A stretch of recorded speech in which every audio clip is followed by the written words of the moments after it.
Magandang araw! Tayo ay magluluto ng ginataang alimasag with kalabasa and malungga. Lulutuin ko muna ang alimasag. Lalagyan ko ng asin, paminta, suka, at lalagyan ko rin ng konting tubig. Hayaan ko lamang yan kumulo. Ito pala ang mga gulay na aking isasahog sa aking ginataan. Hihimayin ko lang ang malunggay. Alam nyo ba itong gulay na to ay napakasustansya sa ating katawan?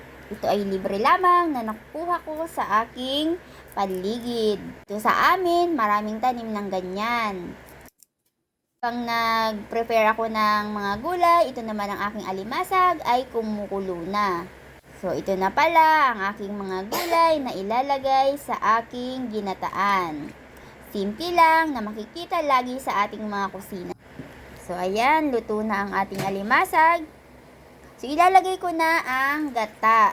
So, luto na naman yan, kaya yung gata na lang ang ating lulutuin at yung mga ibang sangkap. Nilagyan ko ng bawang, sibuyas, para okay na siya. Naglagay rin ako ng paminta ulit kasi mas gusto ko dagdagan.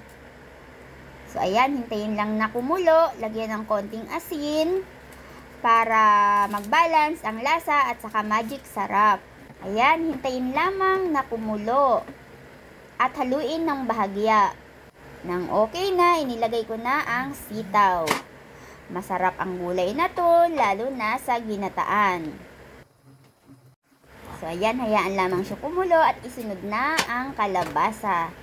Napakasustansya ng gulay na to, lalo na sa atin. Marami tayo ditong bitamina na makukuha dahil ito ay isa sa pinakamayaman sa bitamina.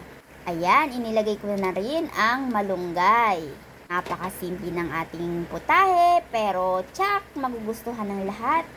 At tsak, mapaparami ang kain. I-try nyo na rin ang ganitong luto dahil ito ay sadyang napakasarap at napakasustansya. So ayan, kunti na lang maluluto na ang ating ginataan. Huwag kalimutan mag-like, share, and comment. Thank you!